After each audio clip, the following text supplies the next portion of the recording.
भारत के सामने एक चुनौती थी कि डील कैसे की जाए, नेगोशिएशन किस तरीके से किया जाए।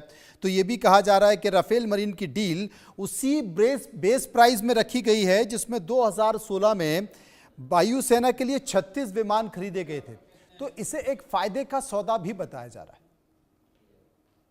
हाँ, इसमें दो चीजें हैं मनोज जी। जी। सबसे पहली बात, हमें ये समझना बहुत जरूरी है कि हमें ये जो मरीन राफेल क्यों चाहिए। ये दर्शकों को मैं समझाने की कोशिश करूंगा। देखिए, आप अगर देखेंगे, पूरे भूगोल को उठा करके देख लीजिए, आप अपने क्लास में जाइए, स्कूल में जाइए, भूगोल को उठा करके देखिए, आप देखेंगे एक ही समुद्र है जिसका नाम उसके उस देश से पड़ा है, वो है इंडियन ओशन। जो हिंद महासागर। भारत का महासागर, हिंद महासागर है, जी। हिंद के नाम से है। और उस हिंद में एक खंजर की तरह, एक डैगर की तरह एक पेनिनसुला गया हुआ है, वो है इंडिया। ऐसा कोई भी महासागर नहीं है जिसके ऊपर वो जिसके इर्द गिर्द महासागर है, उसके ऊपर उन्होंने अपने ज्योग्राफी की वजह से वर्चस्व दिखाया हुआ, या उनको विरासत में मिला है, हमें मिला है। और इस हिंद महासागर से 80 से 90% जो ईस्ट की तरफ जो जाते हैं, तेल हो या फिर बाकी यंत्र हो या फिर रॉ मटेरियल हो या फिनिश्ड गुड्स हो, 80 से 90% इस महासागर के इर्द गिर्द जाते हैं। और इस महासागर के अंदर आने के लिए फिर से मैं कहूंगा आप सबसे, जी। हो सके तो आप भूगोल दिखा दीजिएगा इसी प्रोग्राम में। जी। आप देखेंगे हिंद महासागर में चाइना से लेकर के आप किसी से भी, चाइना, सिंगापुर, मलेशिया, फिलीपींस, उस जापान, कोई भी उस तरफ, वियतनाम, लाओस, कंबोडिया, आप कोई भी, ऑस्ट्रेलिया, किसी को भी उठा करके देख लीजिए, 3 गेटवे हैं मनोज जी। जी। 3 छोटे छोटे गेटवे हैं जहां से आप हिंद महासागर में घुस सकते हैं। उस पहले गेटवे का नाम है मलाक्का, दूसरा गेटवे का नाम है सुंडा, तीसरा गेटवे का नाम है लुम्बॉक। और लुम्बॉक से आप बड़ी जहाज नहीं ला सकते क्योंकि लुम्बॉक की जो गहराई है मात्र 26 मीटर है।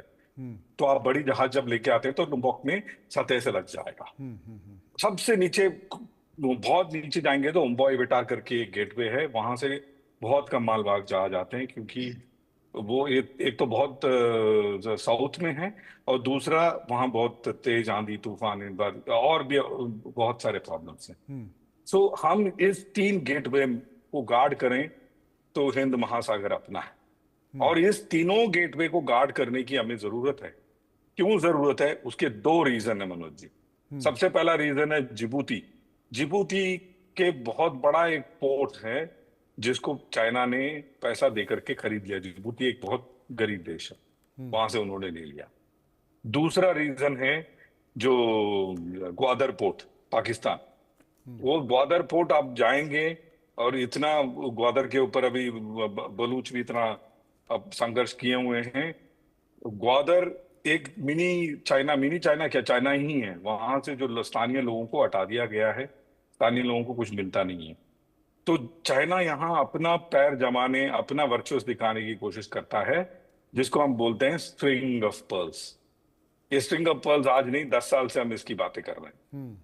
तो इस हिंद महासागर में अगर ये लोग आ गए हैं और ये अपना सामान लेके अंदर घुस जाते हैं, उसके बाद अगर वॉर होता है, तो हमें उनको खदेड़ने के लिए ये जहाज एयरक्राफ्ट कैरियर के ऊपर आवश्यक है। ये सबसे पहला बिंदु जो है, हमें देशवासियों को समझाना है कि क्यों इतना खर्च किया जा रहा है। जी। एक बार वो सारे 10, 15, 20, 25 जहाज यहां पे ले आए और फिर हमला बोल दें हम पे, उनको खदेड़ने के लिए हमारे पास पर्याप्त हवाई जहाज, वो भी एक फ्लोटिंग शहर जैसे विक्रमादित्य या विक्रांत के ऊपर होना जरूरी है। ये फ्लोटिंग शहर, मैं इस फ्लोटिंग शहर में एक रस्सी के माध्यम से गया था, दूसरे आईएनएस दिल्ली से आईएनएस विक्रांत, जिसको कहते हैं जैक स्टे। इस फ्लोटिंग शहर के अंदर किसी दिन ये जब आएगा तो इसकी जो डॉक्यूमेंट्री, हो सकता है इंडिया टुडे के ही कुछ लोग जाकर के इसकी डॉक्यूमेंट्री करें। ये बहुत बड़ा एक शहर, 2-3 हजार लोग हैं, एटीएम है, सब कुछ है इस शहर के अंदर। इस शहर के इर्द गिर्द और भी हवा पानी के जहाज हैं वो चलते हैं, जिसको हम कहते हैं कैरियर बैटल ग्रुप, CBG। ये अकेले नहीं जाता है जी ये शहर, ये बाकी और जो माइन स्वीपर्स हैं और जो मिसाइल से लैस पानी के जहाज हैं, पनडुब्बी हैं जो अपने न्यूक्लियर पनडुब्बी हैं, ये सब मिल करके जाते हैं, जिसको हम कहते हैं कैरियर बैटल ग्रुप। एक कैरियर बैटल ग्रुप का खौफ आप समझ नहीं सकते हैं जब तक कि आप ये कैरियर बैटल ग्रुप को नहीं देखते हैं। जी दुनिया में चंद देश हैं इस दुनिया में जिनके पास कैरियर बैटल ग्रुप लगाने की क्षमता है, उसमें भारत एक है। जी अगले कुछ देश हैं जो हैं US एंड सबको सुन करके बड़े वो होगी कि ब्रिटेन के पास आज के तारीख में कैरियर बैटल ग्रुप लगाने लायक क्षमता के जहाज, हवाई जहाज नहीं, पानी के जहाज नहीं है। हम्म हम्म तो आप समझिए इसको। तो जी इस ये दो चीजें दर्शाता है। पहली बात, हिंद महासागर में हमारा वर्चस्व और हमारा झंडा जो है बिल्कुल ही इतना तेजी से गड़ेगा कि आने वाले कहीं दशक तक लोग हमारे ऊपर या हिंद महासागर में आके बाकी गतिविधियां करने की कोशिश भी नहीं करेंगे। दूसरी बात, इंटरनेशनल स्टैंडिंग। आप देखिए मनोज जी कि हमारे जो इंटरनेशनल स्टैंडिंग है वो बहुत बहुत एक लेवल से कई गुना ज्यादा बढ़ जाएगा। हम जाकर के जब बातें करेंगे बाकी देश के लीडर के सामने, लोग सुनेंगे। क्यों? क्योंकि आप हैं हिंद महासागर के मालिक और आपने अपना मालिकाना हक जो है लगाया हुआ है वहां पे। उसका उस कड़ी में सबसे एक महत्वपूर्ण एक बिंदु अगर है वो है ये जो कैरियर बोर्न फाइटर एयरक्राफ्ट, जिसमें सबसे बड़ा जो आज के तारीख में, आपको मैं फिर से कहूंगा जी और ये अतिशोक्ति नहीं है, आज आप F-18 उठा के देख लीजिए या फिर कोई भी कैरियर बोर्न फाइटर जो अमेरिका का उठा के देखते हैं, उसके सामने रफाल कई गुना ऊपर के पायदान में है, ना कि नीचे के। क्यों मैं ये कह रहा हूं?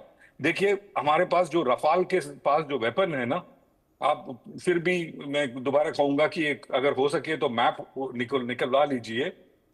रफाल के पास एक मिसाइल है जिसका नाम है मीटियोर। मीटियोर मिसाइल का रेंज जो है 200 किलोमीटर है मनोज जी। जी पठानकोट से मैं टेक ऑफ करूं, सियालकोट, गुजरात, गुजरांवाला, लाहौर, सरगोदा, फैसलाबाद, यहां से कोई हवाई जहाज टेक ऑफ नहीं कर पाएगा। सोचिए इस बात को। जी टेक ऑफ करते ही मैं उसको मार गिरा दूंगा, वहीं उसी के घर में उसी के रनवे के ऊपर मार गिरा दूंगा, क्योंकि मीटियोर मिसाइल का रेंज जो है 200 किलोमीटर है।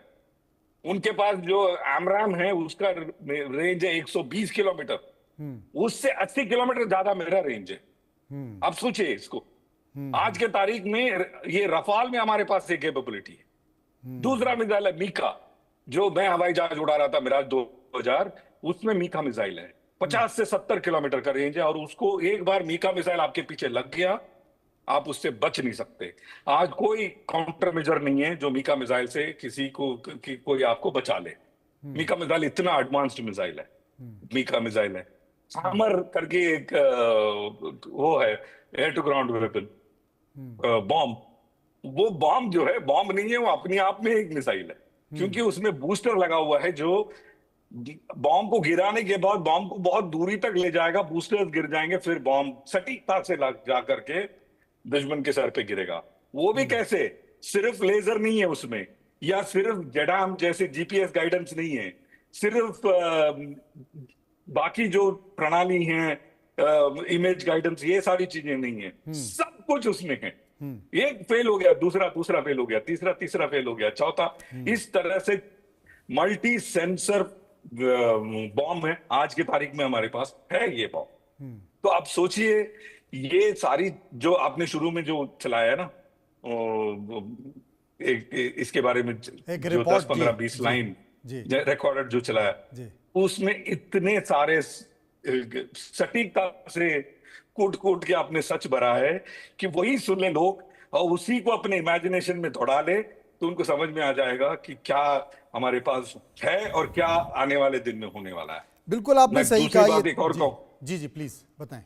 हाँ, मैं दूसरी बात ये भी कहूंगा, देखिए हम तेजस विक्रमादित्य पे चलाने की जो तेजस जो है उसको तेजस को मैरीटाइम बनाने की हमने जो कोशिश करी, वो कोशिश में हम पूरी तरह सफल नहीं हो पाए, जिसकी वजह से हमें ये कदम उठाना पड़ रहा है। अगर उसमें पूरी तरह का सफल हो जाते, हो सकता है हमें रफाल मैरीटाइम लेने की जरूरत न पड़ती। लेकिन जो कि अपने पास ऑलरेडी इंडियन एयरफोर्स में रफाल है 2 स्क्वाड्रन, हमने ऑलरेडी इसका मेंटेनेंस सेटअप कर लिया है, वेपन्स खरीद लिया है, ट्रेनिंग कर ली है, सारी चीजें कर ली हैं। तो अभी ये मैरीटाइम रफाल को लेकर के हमें इनकॉर्पोरेट करके उसको ऑपरेशनलाइज करने में मात्र महीना 2 महीना लगेगा। सोचिए, ये अपने आप में बहुत बड़ी बात है। यूक्रेन ने F-16 खरीदा 1 साल पहले, आज भी यूक्रेन का एक भी पायलट F-16 नहीं उड़ा रहा है। क्यों? इतना आसान नहीं है मनोज जी। किसी भी चीज को आप खरीदेंगे और तुरंत चलाने लगेंगे, वो नहीं पॉसिबल है। मिलिट्री में ट्रेनिंग से लेके मेंटेनेंस से लेके सारी चीजें लगाते लगाते लगाते आपको समय लग जाता है। Over to you. आपको समय लगता है वाकई, और लेकिन शुरुआत हो चुकी है। असल में भारतीय नौसेना इन विमानों को आंध्र प्रदेश के विशाखापट्टनम INS डेका में अपने होम बेस में स्थापित करने जा रही है।